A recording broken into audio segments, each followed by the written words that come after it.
Hello and welcome to the Lib Dem Podcast, and happy anniversary. It is our third year, and I brought my first high school sweetheart, which was, of course, Richard Kemp, who started this podcast with me 3 years ago today. We've also brought the fancy new interloper, which is Sam Al-Hamdani, although he's suddenly just disappeared off the screen, Richard, so he was clearly shocked and appalled at my introduction. But today, we're going to not only celebrate our 3 years, because it's very interesting what's happening right now with the Boris Johnson confidence vote, where the Tories are, is very reminiscent to where we were in 2019. So me and Richard started this podcast after a fantastic set of local elections, Theresa May in utter turmoil, and we didn't know if there was going to be a general election. And we're pretty much there again, aren't we, Richard? Indeed, but I doubt that there'll be a general election yet, because even the Tory party aren't quite that stupid. But my conclusion in my brilliant blog, richardkemple.wordpress.com, was that this is a great event yesterday for the Labour, Liberal Democrats and all opposition parties, but a bloody awful day for the country. So I think what we're going to see, again, reminiscent of 2019, is that indecision, that dithering. We're going to see non-policy announcements in which claims are made about levelling up and dealing with the basic cost of living problems. A lot of froth, no substance. And in the meantime, our country will drift down. So that'll help me really go out campaigning tomorrow and Thursday in Tiverton and Honiton. It'll help in Wakefield for the Labour Party, perhaps more than others. So I see that our vote is holding up in Wakefield in the last opinion poll we got. So perhaps there is room for two, but providing we're careful and clever about it. So it's good for us, bad for the country, but I'm just looking forward, if I'm just as a political observer rather than an activist, to watching the squeals of anguish, or listening to the squeals of anguish, watching the pain in a Tory party, which I used to respect because there were good people in the Tory party, but I'm afraid I now largely despise.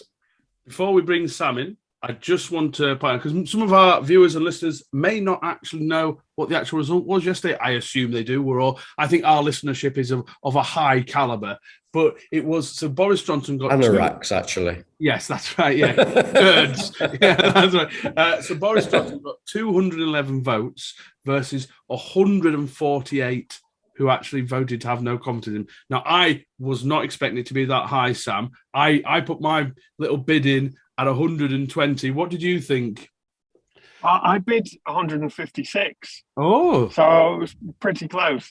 I mean, I would, and then I was surprised that I was as close as that. I if I could have withdrawn my money, I would have done, and probably gone closer to you. But I think the Conservative Party is just in such a mess. You know, I think that was a terrible result for it's not just the country. It was a terrible result for them. It was the worst possible result because it props him up. You know, the only person who benefits from it is him. He can just kind of go, well, I'll carry on going, because he doesn't care. He doesn't care about the Conservative Party. He doesn't care about the country. He just wants to carry on being Prime Minister for a bit longer. And that kind of allows him to plod on through for until he has to call a general election. And that's the only way I can see him, being forced out. Yeah, because I take it, Richard, he is of no shame, Boris Johnson. Any other leader at this point would say, 40% of my own side don't want me here. I'll do the right thing, step down, allow the Tories to get a new leader bounce or whatever else. Yeah. He's not going, is he? He's not going to do it. No, I mean, Thatcher and Theresa May went with better figures than this. And I was just wondering, is there a practicality? Where have they got to live? He's got no money. He pays money out for a load of kids and what have you. Does Carrie like going to Chequers so much at the weekend? Because there's been a lot of controversy about the costs of the taxpayer of Chequers. Would they miss their country home? Would they miss their pied-à-terre in London? Where else would they go that he'd actually have to shell out money for? So I'm just wondering, there's the vanity issue, but there's the practicality. And frankly, he might run the country. I reckon he's under the thumb in his own household. It was a funny old day yesterday when Nadine Dorries, because if you ever want something stupidly said, get Nadine Dorries to kind of say it, was saying something like, all these backers want Boris Johnson. Doesn't matter about what democracy wants. It's what the money people want. It was like, do you really want to be saying that out loud? Too late. Yeah, exactly. So he's not going to go. So let's kind of war game this out. Okay. So from a Lib Dem Labour point of view at the moment, we all want him to go because he's an idiot and we want a functioning government. But actually from a political point of view, this is very, very healthy for us. And Richard's alluded to Tivington and Honiton and the Wakefield by-election, but I'm going to concentrate on Devon for a second, it gives the Lib Dems a golden opportunity to take a very, very tough seat. And I should just point out, campaigns, people said we need to get more and more people down there. We are not going to win this easily. And the only way we're going to win it, and it's a huge rural constituency, is by people like us going down there, helping out for a day. I'm going down for the whole of polling week. Just get down there if you can. But Sam, is this a golden opportunity for us? Yes, it can't be anything else. I mean, I said it's the worst possible thing they could do. They haven't got any out. Boris Johnson invited the cameras in this morning to Cabinet to kind of go, look what we're going to do for the country. And then said nothing. It was all just the same flabby nothingness. Because there's no policy rescue for this, is there? So you think of Theresa May, the policy rescue was go for a hardline Brexit. And that was that issue which was killing Theresa May sorted. What can the Tories possibly latch onto? The economy is going to get worse. The cost of living crisis is going to get worse. And they've got no policy to speak of. Sounds like got to face up. And just along the road, we think of this as a southwest and southeast boost for us, and there's no doubt that it is. But just along the road from Sam, we have two constituencies, Cheadle and Hazel Grove. I think we should be reassessing other places in the light of local elections. I don't know what the status of places like Harrogate is at the moment, Durham City. A number of places like that are beginning to open up to us in a way that those of us from the north, and that's all three of us, wouldn't have dreamed of 6 months ago. So yes, southwest, yes, southeast, yes, part of the eastern region, but don't forget there are northern opportunities coming up now as well, for us as well as the Labour Party. Hello, John from the Lib Dem Podcast here. We are delighted to say that this episode is sponsored by Prater Rains. Now more than ever, you need a professional-looking online presence and website. Prater Rains have been helping Liberal Democrat campaigns succeed for 18 years. Their Lib Dem Foci package combines a website, social media and email system to help Lib Dems win. You'll receive great support from real people, fair pricing and a huge range of features to choose from. Prater Rains are already the bespoke developers for Lighthouse, Lib Dem Draw Online and the LD Directory. They combine a talented system design with an unrivaled understanding of our party, our data and our systems. To find out more, check out the Prater Rains website at praterrains.co.uk/liberal-democrats. I have a fairly hardline view on this in terms of the Tories aren't just going to give us it. They are making it easier, but you don't just win by accident, particularly on a parliamentary thing. If we want to win places, even places like Cheadle and Hazel Grove, you've got to roll up your sleeves and earn it. And so the Lib Dems, you've almost segued us perfectly into the next thing, is how do we not make the mistake we made in 2019, where we had a brilliant set of elections. Obviously, the Brexit issue has slightly moved on, although, like I said, it is going to come up again.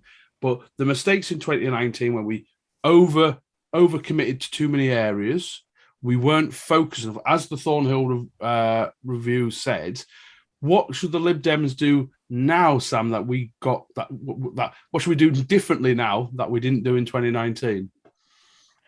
Oh, well, you mentioned targeting, and from the messages coming out from HQ, we hear very sensible things now about them saying what we got wrong and what we need to do differently next time, and being responsible.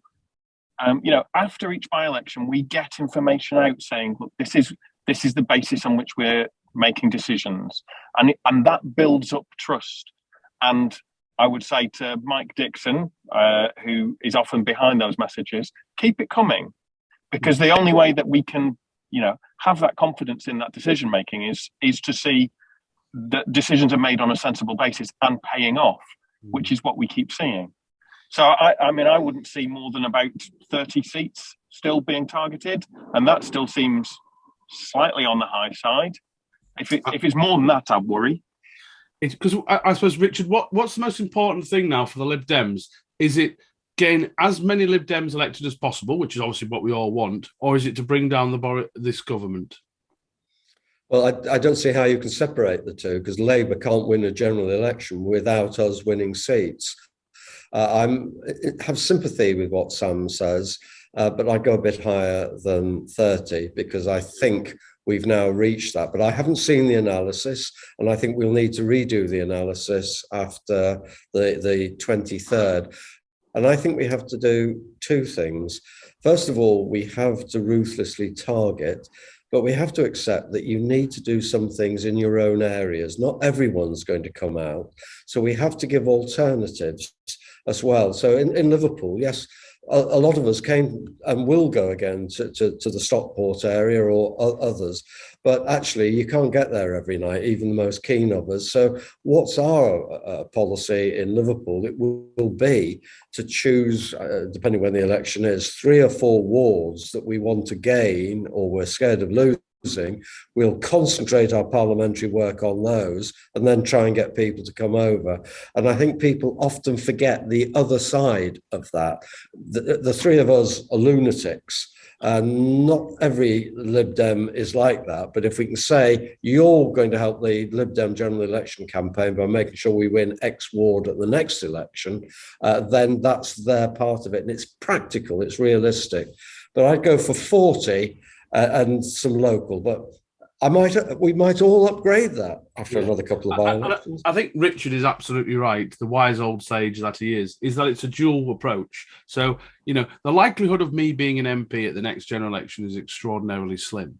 The likelihood so I will be helping out target seats. I won't be a target seat candidate at the next election, but I will use the election in my own area, because don't forget, some people won't give a toss about politics unless there's a general election on. We all know it.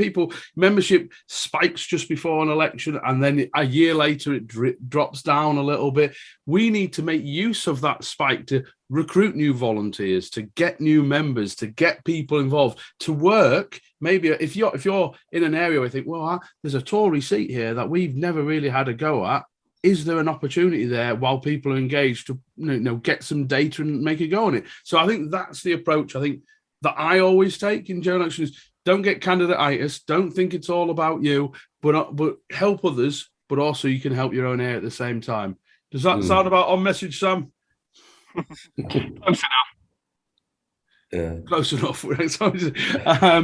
Okay, let's talk about Labour. Okay, let's see what Labour do. Because Richard's already said Labour aren't going to win a general election on their own. Keir Starmer is still a bit of a charisma balloon. What's the reverse of a balloon? Wet blanket. A wet blanket. There we go. And he's not cutting through. But does that matter? I mean, Wakefield's going to be interesting in terms of how many seats will Labour take off the Tories just by the fact the Tories are rubbish, rather than Labour doing anything spectacular, because they're not massive. Labour aren't like flying in the polls, Sam. So what about, and they had, just average local elections as well. They just seem to be plodding. More than plodding, and it's not just Keir Starmer, it's across the whole of the Labour Party. If you think of when it last flipped from being a Tory government to a Labour government, they were a government in waiting. You know, if you were remotely interested in politics, you could name a cabinet's worth of Labour politicians, and you can't do that now. So I don't see Labour doing that at all. I think it's getting better. I think it's getting better. I will say, I think there's people like Wes Streeting, David Lammy, Yvette Cooper, people who at least, you know, who aren't on the crazy Corbyn side and think, you know what, I think they might do a job. But you're right. There's no Mo Molums or people like that in those ranks that you can think of and go, core blimey, they need to be in government. And it was more than just kind of, they seem okay. Like, you'd get people in the streets. People in the streets don't know who politicians are. And people in the street knew who more than Tony Blair was. And that's not there. So they're not gonna cut through. They're not gonna get a majority the way things are at all. They're not even gonna come close, even with Tories dropping like flies. So Richard, perfect example to go to you, because me and Sam are a tiny bit younger, just a little bit younger. You might remember, you absolutely will remember, you know, those end days of Tories, the end days of Thatcher and the end days of John Major. How does this compare to you? Well, I think it comes back to you had two competent and reasonably respected Labour leaders at the time. Neil Kinnock, the Welsh windbag, but people knew him. And if he hadn't made that disastrous decision to go for a big rally on an American style, who knows what might have happened. And Tony Blair, above all, was a leader in waiting. And we have to accept that general elections here, no matter how much we say constituencies matter and MPs bond, actually they're becoming increasingly presidential. And we don't have a presidential candidate. And I don't say that with any disrespect to Ed Davey, but we are not seen as in that role by the public. And when we tried to do that with Joe Swinson, we really fell flat on our face. But we should also not underestimate the problems that the Labour Party still have with the Labour Party. So in Wakefield, I was interested in the scale of the potential win sown in the poll, because they seem to be doing it without the local Labour Party at all. Perhaps that's an advantage. In Liverpool, we've had another left-wing party formed out of the Labour Party. And I understand there may well be another left-wing alternative to the Labour Party, and they're knocking chunks out of each other at the moment, and it's really debilitating. Their Labour group meetings in Liverpool are dreadful. Apparently, I wouldn't have liked to go to them at any stage, but they're even worse now. So it really is a question, not of the Labour Party winning at the moment, but of the Tory party losing. And that will partly disappear as we get towards the general election. Because when people say, who can be the government? But on the other hand, you look at the Tory front bench, you know, Nadine Dorries, for goodness sake, the Secretary of State, Liz Truss. I mean, they don't exactly inspire, do they?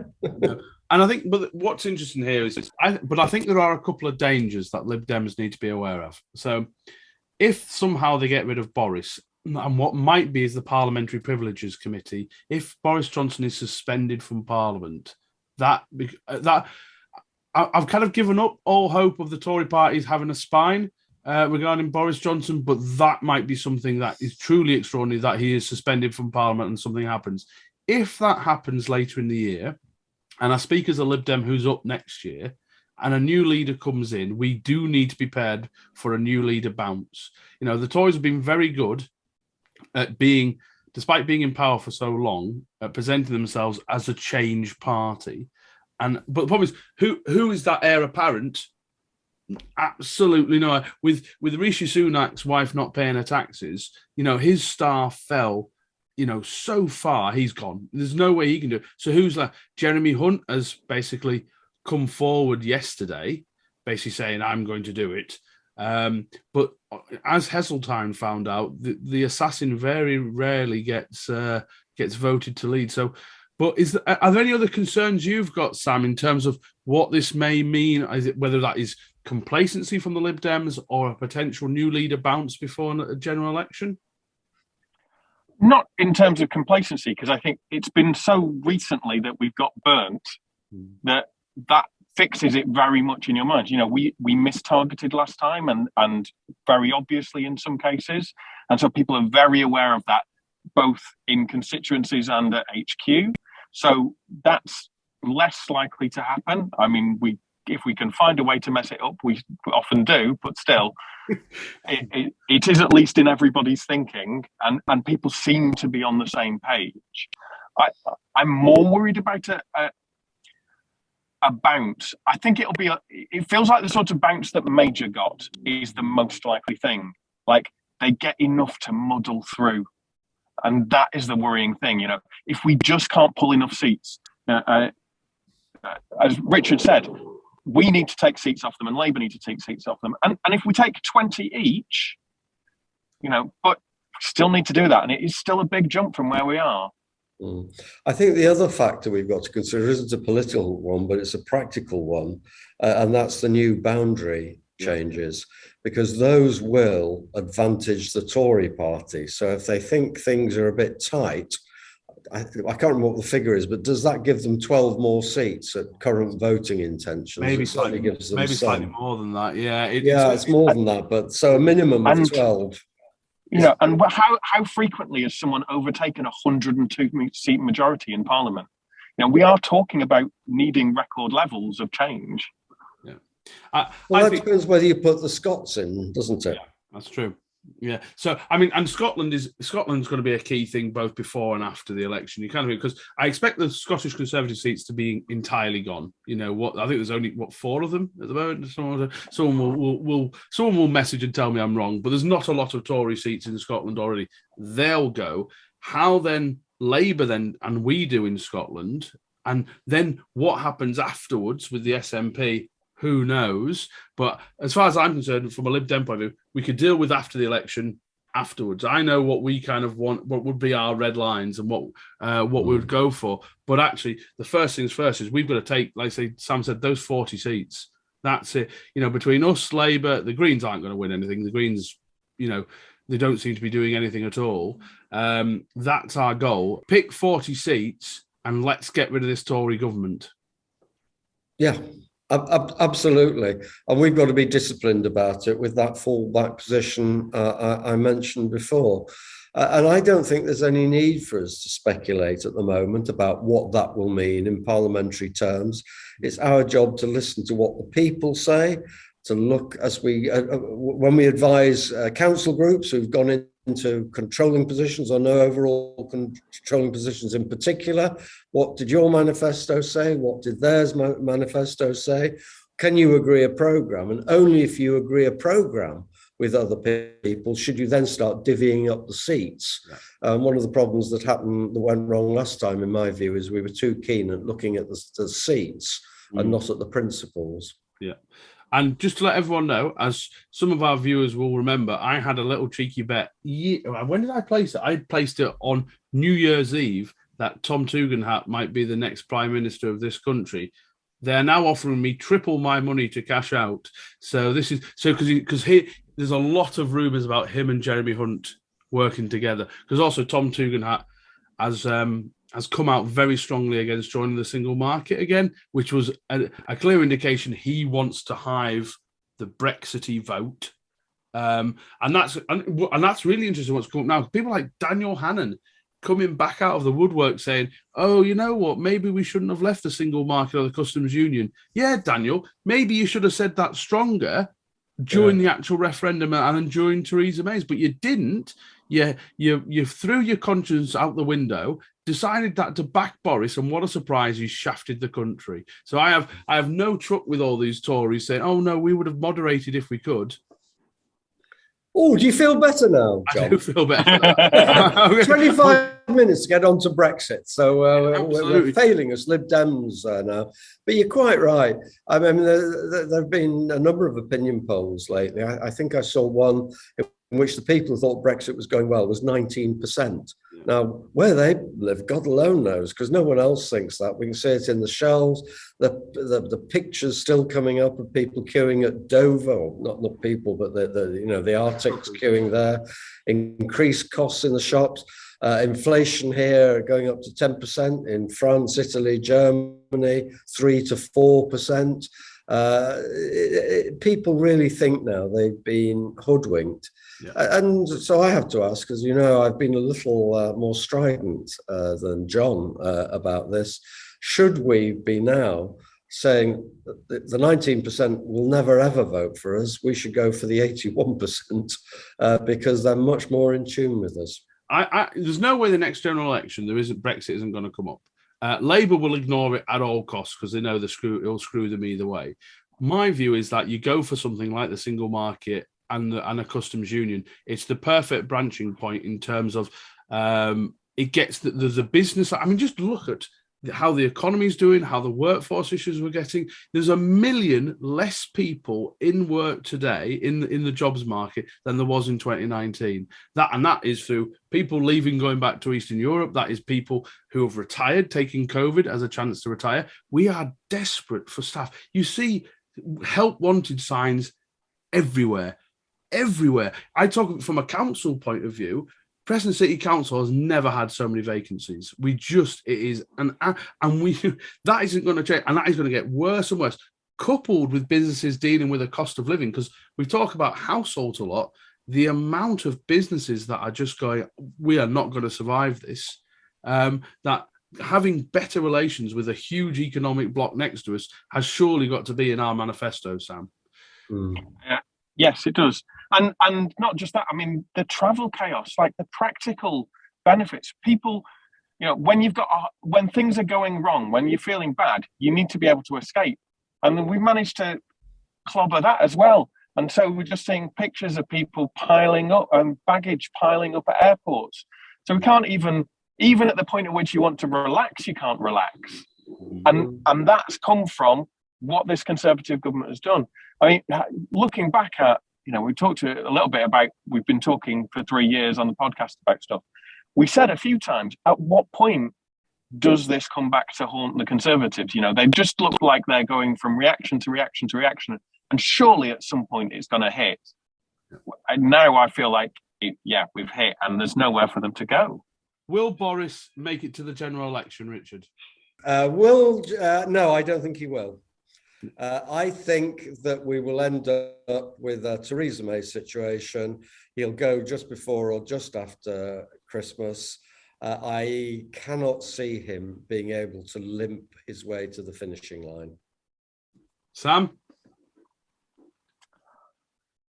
I think he would call a general election rather than step down. Yeah. I think he's got too much ego, and so I could see him calling a general election at a terrible time if it was the only way he thought he could avoid being dumped before a general election. Someone remind me, Richard, you might know this. So to actually call a general election, you have to have a vote in Parliament to call it. Now it's just a majority vote, isn't it? Because the Fixed Term Parliaments Act needed a 2/3. But actually, so the Conservative Party would have to agree to a general election, wouldn't they? Well, it's more complicated than that because the opposition parties would have to support it. Otherwise, they'd be accused of being cowards. Yeah. And that's why the last general election took place when it did. The Labour Party felt they had to be seen to be getting the Tories out, so they voted for it. So if Johnson wants an election, there will be an election. I just don't see it. I get your logic, Sam. I can see the narcissist in him thinking, you know what, I'd rather burn the ship down than me have to walk the plank. But I just think he'll cling on. I just think he will absolutely, with every grasped finger he can, he will not give up that power unless he absolutely gets. Well, I don't think it's the power that bothers him. I think it's the status. Yeah. I think he likes going through the Grenadier Guards up the steps of St. Paul's. We've seen it in local government as well, the mayors who get tied into it and then can't give up. And for the next 3 years, they ask about how the Lord Mayor's stable is being looked after. Yes. So it's something, we're human beings, politicians. Yeah. There are times when we all, including me and probably you too, like a bit of the perks. We can't be that keen because we wouldn't have joined the Lib Dems if we did. But sometimes, those things are nice. So, okay then. So there's also chat about a cabinet reshuffle. All right. Now for me, I was not really bothered about this when people started, he'll do a cabinet reshuffle because if 40% of your own party don't like you, there's not going to be there'll be a whole lot of people that won't want to go near that cabinet because they don't want to get, kind of clobbered by it when the ship finally goes down. He's lost so many people that he's only got, the Dominic Raabs, the Nadine Dorrises, the Michael Fabricants. This is very interesting because these are the people we used to laugh at. These were the people we used to thought, these aren't the serious people of government. How are they MPs? They're all that Boris has got left. So will we get rid of Rishi Sunak? That's a big question, Sam. I don't think it matters. No. There's nobody. They're all incompetent and they're all terrible at their jobs, and putting them in a different order just means you get to see a different incompetent person stuffing up. Yeah. It doesn't matter to us, but it might matter to the country. I think Rishi Sunak isn't as bad as Sam's portrayed there. He has a certain element of competence. I just don't like what he's doing. Some of the others are just nut jobs. Mad nads, So you replace her. So she's come out gushing today for Johnson. Is he going to get rid of her? And who's he going to replace her with? You know what? I was delivering thank you cards to my volunteers today, and in my head I thought, can you imagine if Boris makes Nadine Dorries Chancellor? And and in my head I thought that can't happen, but then I thought it might actually. Because it's all sycophants. All Boris wants to be is loved by everyone because he's got no emotional stability in his brain whatsoever. And no policy. Yeah. We know that he did 2 different articles about Brexit. Yeah, that's right. And which did he choose? The one he thought to do best for him. That's right. So, ladies and gentlemen, this was just our little kind of news report on what's happened in this last week. There's obviously loads of stuff going to go on. This story is going to continue. Like we always say, though, get out there, start campaigning now. You've got local elections next year. You might have by-elections. If you do get down to Devon, please do. Or if you can help out in Wakefield, as Richard's a very good soul. He always likes to go to the less trendy by-elections and make sure that, because it can be a lonely old fair when you're a candidate. So thank you, Richard, as well. We want to thank everyone who's watched, subscribed us over the last 3 years. Did we think we would get here 3 years ago, Richard? Well, it was an experiment, wasn't it? You and I saying, was anyone going to listen to this rubbish? And apparently people quite like rubbish. So the answer is yes. We've got a good, strong team now, although we can only persuade 3 to join us this afternoon. There are more of us, honestly. In fact, sometimes I think we outnumber the audience. But I think we're here to stay. The fact that the chief executive, the president, and the leader are prepared to come on podcast shows that we're getting in. And I'd just like to give my commiserations, if they're still on, to all the Tories who've been instructed to join us, particularly by the person who's lost his seat to the Liberal Democrats in Somerset. God bless you all. We should do it. Hello, Tory HQ. We know. hope you're doing well. I know it's a rough time. Don't drink too much. But no, on behalf of myself and Richard, who have been there right from the start. Sam was an early adopter as well. He wasn't quite the first one. That was Lisa Smart. But Sam, people like yourself coming on the podcast has really enriched what we've been able to do and really given extra perspectives. And me and Richard really appreciate that. And to all the audience, thank you very much for your messages. We know people have joined the Lib Dems because of the podcast, have become councillors because of the podcast, and have really latched on to the stuff we do. So, like I say, by all means, keep commenting, keep asking us questions. What do you want to see an episode on? We do have an episode coming up very soon on trans rights where it was an all-female panel. We're discussing an issue that is very controversial and is one of those culture war issues. So stay tuned for that and do subscribe to us so you don't miss any episodes. But if you want to hear more from us, make sure you follow us on social media at Lib Dem Pod. You can follow all of us. All our details will be in the description below if you do want to follow us on social media. But we love having you here listening to us. So thank you very much, and we'll be back with another episode very soon. Cheers.